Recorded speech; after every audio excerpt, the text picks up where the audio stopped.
नमस्कार विद्यार्थ्यांनो, माझे नाव माधुरी राजभर आहे. मी तुम्हाला हिंदी हा विषय शिकवणार आहे. आज विद्यालयात तुमचे स्वागत करत आहे. आज जो आपला समोर धडा आलेला आहे किंवा व्याकरणचा धडा आहे. कोणता आहे? व्याकरण यांचा धडा आहे. तर पहिला व्याकरण तुमचा कोणता आहे?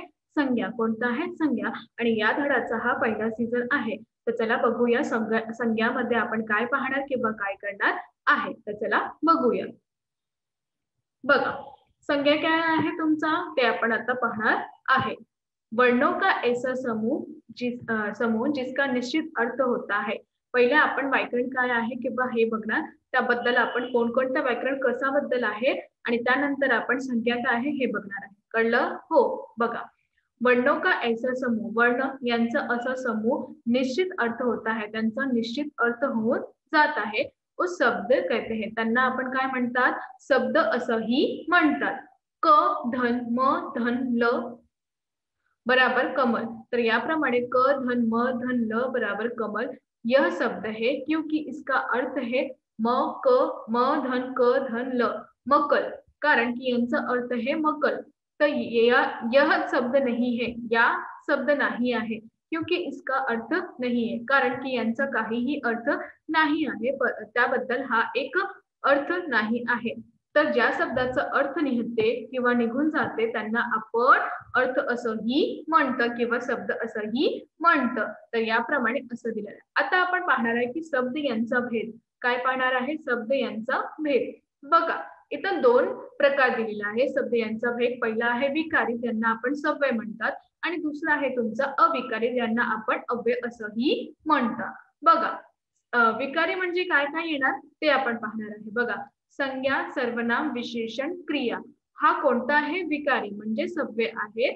आणि अविकारी मध्ये क्रिया, विशेषण, संबंध सूचक, समुच्चय बोधक आणि विस्मयादी बोधक. तर याप्रमाणे अविकारी असं दिलेलं आहे आणि विकारी असं दिलेले आहे. आता आपण पाहणार विकारी किंवा अविकारी म्हणजे विकारी शब्द. तर याबद्दल पहिला आपण काय बघणार आहे? विकारी शब्द ते आपण पाहते. बघा, विकारी शब्द जिन शब्दों के रूप में लिंग, वचन, कारक आदि के अनुसार विकास या परिवर्तन होता है, उन्हें विकारी शब्द कहते हैं. तर याप्रमाणे असं सांगितले आहे की ज्या शब्दातून किंवा नीटप्रमाणे ऐकून घ्या, ज्या शब्दातून ज्या शब्दातून रूपातून लिंग, वचन, कारक आदि यांच्या अनुसार किंवा विकास यातून परिवर्तन होऊन जात आहे त्यांना आपण विकारी शब्द असंही म्हणतात. विकारी शब्द यांचा चार भेद आहे. विकारी शब्द यांचा कोणता भेद आहे? चार. तर पहिला आहे संज्ञा, दुसरा सर्वनाम, तिसरा विशेषण आणि चौथा तुमचा क्रिया. तर याप्रमाणे आपण विकारी शब्दाचा चार भेद आपल्या व्याकरण मध्ये आपण पाहणार आहे. तर पहिला कोणता आहे? संज्ञा. तर चला पहिला बघू या. आता बघा, तुमच्या समोर आता आलेले आहे संज्ञा आणि त्यांना म्हणतात आपण नाम शब्द. काय म्हणतात? नाम शब्द. तर याप्रमाणे आपल्या समोर जे आलेले आहे व्याकरण, त्याचं नाव काय आहे? संज्ञा. काय आहे? संज्ञा. आणि ह्याला आपण म्हणतात नाम शब्द. आता आपण यांची परिभाषा पाहणार आहे की संज्ञा या आहेत काय. कळलं? हो. तर चला बघूया. बघा, संज्ञा काय आहे? प्रत्येक व्यक्ति, प्राणी, वस्तु, स्थान, भाव, गुण और अवस्था का अपना अपना नाम होता है. व्याकरण में नाम को ही संज्ञा कहते हैं. जो शब्द किसी वस्तु, प्राणी, स्थान, पदार्थ, गुण, दोष, अदृश्य वस्तु या समूह का नाम बताता है उसे संज्ञा नाम कहते हैं. तर याप्रमाणे तुम्ही नीटप्रमाणे ऐकून घ्या. प्रत्येक व्यक्ति, प्राणी, वस्तू, स्थान, भाव, गुण और अवस्था यांचा वेगवेगळा नाम आहे. यांचा वेगवेगळा नाम आहे. याच व्याकरणमध्ये नाम, या व्याकरणमध्ये नाव यांना संज्ञा असंही म्हणतात. जो शब्द, ज्या शब्द कोणताही वस्तू, प्राणी, स्थान, पदार्थ, गुण, दोष, अदृश्य वस्तू यांचा समूह, त्यांचा नाम आपल्याला सांगत आहे त्यांना आपण संज्ञा असंही म्हणतं. कळलं की नाही? लवकरच लवकर सांगा. हो. तर जसं इथे बघा उदाहरण दिलेले आहे. पहिला, रमेश आज जोधपुर से सूरत जाएगा. काय सांगितलं आहे? नीटप्रमाणे ऐकून घ्या. मी पुन्हा सांगत आहे. पहिला काय आहे? रमेश आज जोधपुर से सूरत जाएगा. दुसरा आहे तुमचा बकरी एक पालतू पशु है. काय आहे दुसरा? बकरी एक पालतू पशु आहे. तिसरा, गंगा हिमालय से निकलती, गंगा कुठून निघत आहे? हिमालय यातून निघत आहे. चौथा आहे, सभी के साथ प्रेम पूर्वक से रहो, सगळा समोर किंवा सगळ्या सोबत आपल्याला प्रेमपूर्वक असं राहायचं आहे. पाचवा आहे तुमचा, बचपन आनंददायी होता है, बचपन आनंददायी होऊन जात आहे. तर याप्रमाणे असं जे संज्ञाचे उदाहरण मी तुम्हाला दिलेले आहे. आता अजून काय आहे बघूया. तुम्हाला समजत आहे की नाही? हो, तर चला अजून बघूया. बघा, आता आपण पाहणार की आपण संज्ञाचा भेद किती पाहणार आहे किंवा किती वाचन करणार आहे. तर संज्ञा यांचा भेद किती आहे?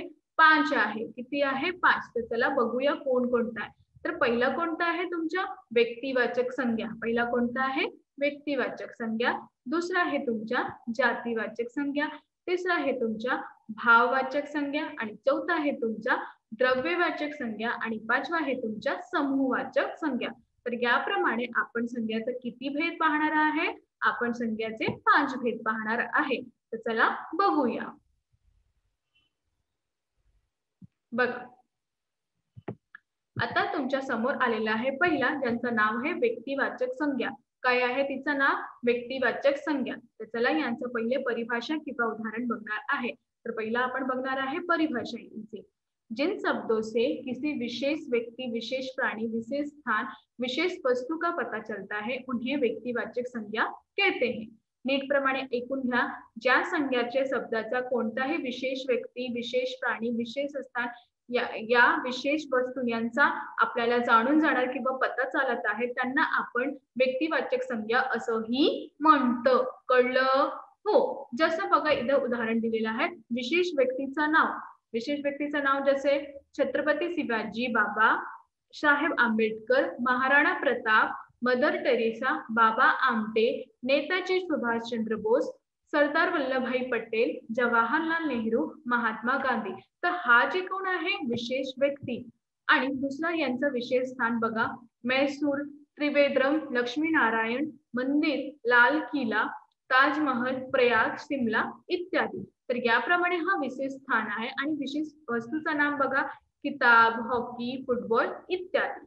विशेष प्राण्यांचं नाव, चेतक घोडे का नाम, एरावत हाथी का नाम. तर याबद्दल हे जे दिले आहे असं प्रमाणेही तिथे किंवा मी तुम्हाला उदाहरण असं दिलेले आहे की तुम्हाला समजून घेणार की केव्हा जसे की विशेष व्यक्ती यांचं नाम कसं प्रमाणे येणार, विशेष स्थान यांचं काय नाम होणार, तर याबद्दल असंही दिलेले जाते. आणि व्यक्ती असं नाही की हा जे विशेष नाम आहे त्याचंही नाम देण्यात जातं. कोणताही जे सामान्य व्यक्ती आहे त्यांचं पण एक नाव घेऊ शकतं, तर त्यांना आपण व्यक्तिवाचक संज्ञा असंही म्हणतो. कळलं? हो. तर चला अजून बघूया. दूसरा बघा उदाहरण, श्रीराम राजा थे. तर याबद्दल श्रीराम. हिमालय एक पर्वत है, तर याबद्दल हिमालय. विनीत सायकल चलाता है, तर याबद्दल विनीत. तर आता दुसरा पाहणार. दुसरा बघा जातिवाचक संज्ञा. दुसरा काय आहे तुमच्या जातिवाचक संज्ञा. बघा, ज्या संज्ञा जिस संज्ञा शब्दों में से एक ही प्रकार के प्राणियों और वस्तुओं का स्थान आदि का पता चलता है उन्हें जातिवाचक संज्ञा कहते हैं. ज्या संज्ञाच्या शब्दात आपल्याला एकच प्रकारचा प्राणी किंवा वस्तू किंवा स्थान यांचा पत्ता जाणून जात आहे त्यांना आपण जातिवाचक संज्ञा असंही म्हणतो. उदाहरण, प्राणी, मछली, गधा, चींटी, लड़की, आदमी, नारी, घोडा, हाथी, शेर, चीता आदि. याप्रमाणे स्थान, बाजार, नगर, गली, देश, पहाड़, नदी, स्टेशन इत्यादी. वस्तू बघा, जूता, मेज, स्कूटर, सब्जी, पुस्तक, खिडकी इत्यादी. तर याप्रमाणे हा जातिवाचक संज्ञा आहेत. तर अजून काय आहे बघूया. आता यांचं उदाहरण बघा, जसे मेरे पास एक कुत्ता है, तो कुत्ता हा जातिवाचक संज्ञा. यहाँ फूल खिले हैं, तर फूल हा जातिवाचक संज्ञा. आसमान में पक्षी उड़ रहे हैं, तर पक्षी हा एक जातिवाचक संज्ञा आहे. तर याप्रमाणे असंही दिलेले जात आहे. तुम्हाला कळत आहे की नाही? हो. तर चला अजून बघूया. आता आपल्या समोर आलेला आहे भाववाचक संज्ञा. काय आहे भाववाचक संज्ञा? तर भाववाचक संज्ञा क्या है बघूया. जिस संज्ञा को देखा या स्पर्श नहीं किया जा सकता परंतु उसका भाव, गुण, दोष, अवस्था या कर्म को जाना जा सकता है उसे भाववाचक संज्ञा कहते हैं. बघा नीटप्रमाणे ऐकून घ्या. ज्या संज्ञात आपल्याला पाहू नाही शकता परंतु त्यांचा स्पर्श करू शकतात, यांचा इथे भाव, गुण, दोष, अवस्था यांचा कर्म जाणून शकतात, तर यांना आपण भाववाचक संज्ञा असंही म्हणतो. जसं कोमलता, सौंदर्य, उंचाई, लंबी, चौड़ाई, दृढ़ता, तीव्रता, अच्छाई, बुराई. तर याप्रमाणे तुम्ही पाहणार की इथे जसं कार्य दिलेले आहे तर त्याबद्दल त्यांचा भाव उत्पन्न होऊन जात आहे, त्यांना आपण भाववाचक संज्ञा असंही म्हणतो. जसे पहिला बघा, रमेश शांत स्वभाव का लड़का है, तर शांत काय आहे, तुमचा भाव आहे, तर याप्रमाणे इथे असंही दिलेले जात आहे. दुसरा, बचपन में बच्चे खूप खेळते हैं, तर बचपन हा एक अवस्था झालेली आहे, तर याप्रमाणे हा भाववाचक संज्ञा आहे. तिसरा, उस बालक के प्रति मेरे हृदय में दया उमड़ आई, तर बालक, तर याप्रमाणे हा जे त्यांचा भाव उत्पन्न होऊन जाते त्यांना आपण भाववाचक संज्ञा असंही म्हणतो. आता आपण दुसरा पाहतो. आता आहे आपल्या समोर द्रववाचक संज्ञा. काय आहे द्रववाचक संज्ञा? बघा, जो संज्ञा किसी पदार्थ या ढेर में मिलने वाली वस्तु का नाम बताती है उसे द्रववाचक संज्ञा कहते हैं. ज्या संज्ञा कोणताही पदार्थ किंवा ढेरमध्ये मिळून ज्या ढेरमध्ये वस्तूचं नाव बदलून जात आहे किंवा जाणून जात आहे त्यांना आपण द्रववाचक संज्ञा असंही म्हणतो. जसे चावल, गेहूं, सोना, पेट्रोल, पीतल, तांबा, लोहा, कोयला, लड़की, मिट्टी, दूध, घी, हा सगळं आदि सभी द्रववाचक संज्ञा शब्दों का प्रयोग एक वचन में ही किया जाता है क्योंकि ये द्रव गणनीय होते. आणि हा एक मोठा आहे की तुमच्या ज्या हा सगळं जे नाव दिलेलं आहे त्या एक वचन मध्येही होणार कारण की हा द्रव्य गणनीय होत आहे. जैसे उदाहरण बघा, गाय का दूध अत्यंत पौष्टिक होता है, तर दूध, तर हा काय आहे द्रव्य. लोहे से बने औजार बहुत मजबूत होते, तर लोहे.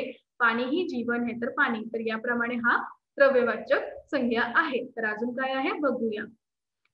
आता आपल्या समोर आलेला आहे पाचवा, तो कोणता है समूहवाचक संज्ञा. काय आहे समूहवाचक संज्ञा. नीटप्रमाणे ऐकून घ्या. जिन शब्दों से किसी समूह या समुदाय का बोध होता है उन्हें समूहवाचक संज्ञा या समुदायवाचक संज्ञा कहते हैं. ज्या शब्दाचा कोणताही समूह किंवा समुदाय यांचा बोध होऊन जात आहे त्यांना आपण समूहवाचक संज्ञा किंवा समुदायवाचक संज्ञा असंही म्हणतो. जसे नीटप्रमाणे ऐकून घ्या, इथे दिलेले आहे.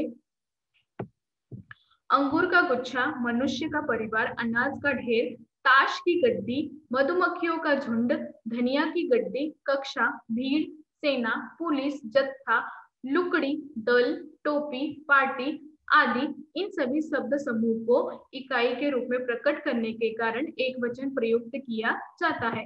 तर याप्रमाणे तुम्ही पाहणार की हा सगळं जे तुम्ही पाहतात किंवा ऐकतात तर याबद्दल तुम्हाला असं वाटत आहे की सगळं जास्त आहे, तर याप्रमाणे यांना समूहवाचक संज्ञा असंही म्हणतं. जसं इथे पहिला बघा, हमारी कक्षा के सभी छात्र होशियार है, तर कक्षामध्ये एक विद्यार्थी होणार का? नाही, तर याप्रमाणे कक्षा हा समूहवाचक संज्ञा आहे. दुसरा बघा, बस में सुबह बहुत भीड़ होती है, तर भीड़, तर याप्रमाणे हा समूहवाचक संज्ञा आहे, तर यांना आपण समूहवाचक संज्ञा करते. सम्राट अशोक के पास विशाल सेना थी, तर याबद्दल तुम्ही जेव्हा सेना ऐकता त्याप्रमाणे तुम्हाला माहित जाते की सेना खूपच मोठी आहे, तर याप्रमाणे इथे समूहवाचक संज्ञा असंही दिलेले जात आहे. तुम्हाला कळतं? हो. तर अजून बघूया. आता मी तुम्हाला काही प्रश्न किंवा उत्तरे दिलेली आहेत ते आपण बघणार आहे. बघा, निम्नलिखित वाक्य में आए हुए रेखांकित शब्दों के भेद लिखिए. आता तुम्हाला जे शब्द दिलेले आहे त्यांचा भेद लिहायचा आहे. पहिला काय, बुढ़ापा बहुधा बचपन का पुनरागमन हुआ करता है, तर याप्रमाणे हा भाववाचक संज्ञा आहे आणि कोणता शब्द आहे बुढ़ापा किंवा बचपन. आता दुसरा बघा, काकोरी बमकांड हो चुका था, तर व्यक्तिवाचक संज्ञा काकोरी बमकांड, कारण की हा एकच नाव दिलेले आहे तर हा एक व्यक्तिवाचक संज्ञा. दुसरा बघा, श्लोक जबरदस्ती याद करवाते थे. श्लोक, तर याप्रमाणे श्लोक जे आहे ते वेगवेगळा आहे, तर याप्रमाणे यांना आपण जातिवाचक संज्ञा असंही म्हणतात. चौथा, गहना देने में हिचकिचाहट महसूस हुई, तर गहना हा काय आहे सोना, तर याबद्दल हा द्रववाचक संज्ञा आहे आणि इथे गहना. आणि भाववाचक संज्ञा आहे हिचकिचाहट. असं पण होतं की एक प्रश्नामध्ये आपल्याला दोन संज्ञा भेटतात तर दोघांचं नाम लिहायचं, असं नाही की तुमचं गलत होणार. पाचवा, ऊपर से कोट पहन लूंगा ना, वरती मी कोट घालणार ना, तर याप्रमाणे कोट जातिवाचक संज्ञा, तर असं प्रमाणे इथे असं दिलेले आहे. तर अजून काय आहे बघूया. बघा, 6वा, गरीब भूक की लाचारीचे श्रम करता है. गरीब हा भूकचं लाचारीचं श्रम करता. तर भाववाचक संज्ञा लाचारी आणि श्रम. 7वां, मानो मोहर छाप वाली धोती का दाम निकाल कर देने लगी. तर व्यक्तिवाचक संज्ञा मानो, कारण की हा एक नाम आहे. सरकार अब ज्यादा चीनी लेने वाले पर टैक्स लगाएगी. तर याबद्दल सरकार. तर समूहवाचक संज्ञा सरकार. 9वां, बीबी जी कमरे से हार्मोनियम उठा ला और सितारा भी. तर याबद्दल जातीवाचक संज्ञा बीबीजी आणि व्यक्तिवाचक संज्ञा हार्मोनियम व सितार, कारण की हा एकच नाव आहे. 10वां, चीजों का एक पूरा परिवार है जिसका सेवा में हूं. तर याबद्दल समूहवाचक संज्ञा परिवार. तर आज आपण काय शिकलो? आज आपण शिकलो की कशाप्रमाणे संज्ञा व्याकरण कशा प्रकारे देत आहे आणि त्याबद्दल विकारी किंवा अविकारी शब्द काय होता आणि याप्रमाणे आपण विकारी शब्दाचा पहिला व्याकरण पाहिले की ज्याचं नाव आहे संज्ञा आणि संज्ञा काय आहे हे सगळं तुम्ही पाहिले. तर तुम्ही नीटप्रमाणे ऐकून घ्या, त्यांची परिभाषा ऐकून घ्या. जेव्हा तुम्हाला परिभाषा समजणार तेव्हाही तुम्हाला संज्ञा काय आहे आणि त्यांचा भेद काय आहे हे तुम्ही पाहणार आहे. कळलं? हो. धन्यवाद.